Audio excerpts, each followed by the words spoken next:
Welcome back. Now, previously we have learned the idea of isomers in identical components, right? Now, there's a different type of isomer. I guess I don't even need to use the word isomer, or I can use it. It really doesn't matter. But there's something called cis-trans isomers, okay? Now, what we have learned so far is isomers, whether two compounds are isomers or not. But you can actually have one compound that in itself could be an isomer, and that's what we're trying to learn, okay? Do you see the difference? Intra-compounds and inter-compounds, okay? We learned isomers between inter-compounds. Given two compounds, are they isomers or not? This time, given one compound, is that a cis or a trans isomer, okay? This is very easy stuff, but I'm going to walk you through the two foundational rules, and then we'll do some example and wrap it up. It'll all be done in just one video, all right?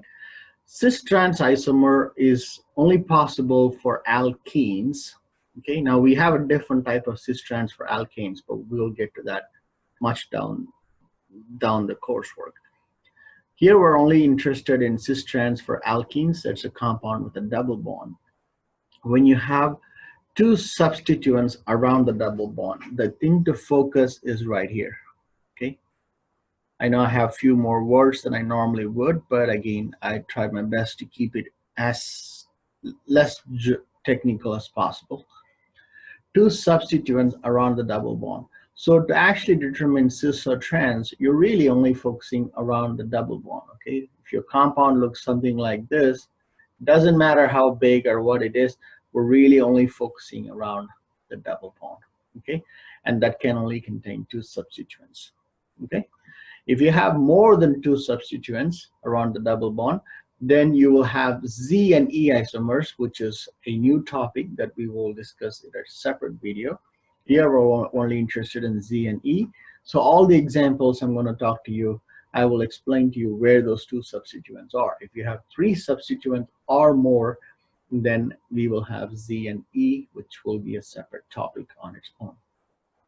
Okay, so as I said, we're focusing our attention only around the double bond vicinity, okay? The rest of the molecule doesn't matter as much. We're only really focusing everything that's connected to the double bond. Basically, the connection around the double bond is what we're really interested in. All right, with that said, is there a case where cis and trans is not at all possible other than the three or more substituent requirement? I mean, neither Z and E nor cis and trans, none of it is possible as, okay? That's what I have it here. When you have two identical groups on one side or both sides of the double bond, okay? Let's say we have a double bond, okay? On one side we have a CH3, and on the other side we have a CH3, okay? And then we have, say, hydrogen on one side and then a different group on the other side. Well, basically, when you have two identical groups on this side of the double bond, cis and trans is not possible, okay? Now, that's another way of saying that Z and E is also not possible. You will see why when I get to it, okay? Let's keep going, all right? Actually, we will number to figure out whether we have a cis or trans, okay? Sorry. So we're interested in the double bond, right? Good. So this is a double bond, right? So this is a carbon, and this is a carbon, obviously, right? So this carbon contains how many hydrogens? If you actually write the structure, it'll be like this, right? I'm going to do this initially for, you know, right?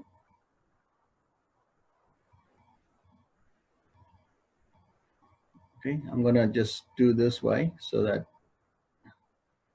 at least to get started on the concept, and then I can stop doing that because I want you to see through this. Now the question is cis and trans possible for this? The answer is no, But the answer no could come from two different ways. Okay, this carbon has two identical groups, right? That is same. This can be written as, think of it this way, this carbon has two hydrogens, right? Double bond, and then you have your CH3 on one side, and you have this giant group basically on the other side, right? I'm not going to complete it. That's what this really means, right? So you have two identical groups on one side. So basically you cannot have cis trans or Z and E, but we're only interested in cis and trans. So no cis trans possible. Okay, because we have two identical groups. Now there's a way to do this. All right, well, first is okay, so let's go ahead with the next example. Okay, so here we have the double bond. Okay, and on this side we have this is a methyl group, right? So this is a carbon, this is a methyl group, right? And this should be a hydrogen, right? And this is a hydrogen, right? And this is just some big group, you know, connected. This is connected to carbon, is connected to carbon, and then this is CH basically, this is CH3, and so on, right? So how do we assign numbering? Well, you assign numbering on one side. Well, first, this at least meets the minimum criteria as cis or trans as possible, because in comparison to this, these are the two substituents, right? Hydrogen is not a substituent. Anything other than hydrogen is a substituent. So on this side, whichever one is smaller in size gets one. In other words, this is atomic number one, so it's one. This gets low priority number one. This is bigger group compared to hydrogen, so that's one. On this side, again, hydrogen is smaller, so it's two, and this is one. So 1 and 1 are adjacent to each other. 2 and 2 are adjacent to each other. So that would be cis. Okay, does that make sense? All right, let's go to this one. Okay, again, this is going up. So this is a carbon. This carbon contains 3 bonds now. So this must be a hydrogen. Similarly, this group is coming down to CH2, CH3, right?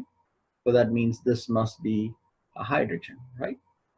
So this carbon is attached to this carbon, and then, you know, CH, CH3, CH3, right? This is much bigger, so it's going to get 1. This is going to get 2. Again, this is attached to a bigger group, so this is 1, and that's 2. 1 and 1 are on the opposite side, so that would be a trans. Now, cis and trans is possible because hydrogen is not a substituent. Other than that, we only have 2 substituents, right? This whole thing is 1, this whole thing is 1. Don't think this has so many components. What it is directly attached to this carbon, what matters. Let's keep going. So this is cis, this is trans. So again, this carbon is attached to the CH2, which in turn is attached to another bunch of groups on this side. This is attached to a CH3, right? Which means if this would be a hydrogen on this side, and this hydrogen is pointing up, right? Because this is going down, hydrogen has to point up. This is going up, so hydrogen has to point down. So on this carbon, this is number 2, this is number 1. On this carbon, this is number 1, this is number 2. Again, 1 and 1 are on the opposite side, so that'll be trans. So let's keep going. So again, we're focusing on this carbon containing the double bond. On this side, we have a CH2, CH3, right? On this side, we have a CH, CH3, CH3, right? This is kind of pointing this way, so I guess it really doesn't matter. You have to put the hydrogen here. This is going up, so hydrogen is pointing down. So on this carbon, this is number 2. This is attached to a bigger group, so it's 1. On this carbon, this is 2, this is 1. 1 and 1 are adjacent to each other, so that will be cis. Does that make sense? I mean, if you just watch this video just one more time, all of this will sink in. Okay. Now Z and E is slightly bit advanced, but I want you to first get comfortable. Getting now you see why I told you to first draw free form structure and then line structure, because this confusion will come once we start to do it this way. All right. So you need to know when cis and trans is possible, when it's not possible, and how do you go about assigning 1 and 2. Cis and trans is very, very easy. Z and E has a little twist in itself. So if you understand that twist, then that will be easy. But then again, that'll be a separate topic, a separate video. All right. And this is all I had. And generally speaking, cis is less stable because of steric hindrance, that is to do with things being too close. It'll cause us a steric strain, means a strain, and trans is relatively more stable because things are further apart than close, less or no steric hindrance. Steric hindrance is just it looks like a very complicated wall. It's nothing but strain. When you have more strain, molecule is less stable. When you have less strain or no strain, molecule is more stable. Okay? So this is more steric hindrance. That's cis and trans, and that's all I had to say. Again, I could do 200 more problems, but I think this 5 is enough. So watch this video one more time. I promise you will understand it. All right. So stay tuned for Z and E, which will be the next topic.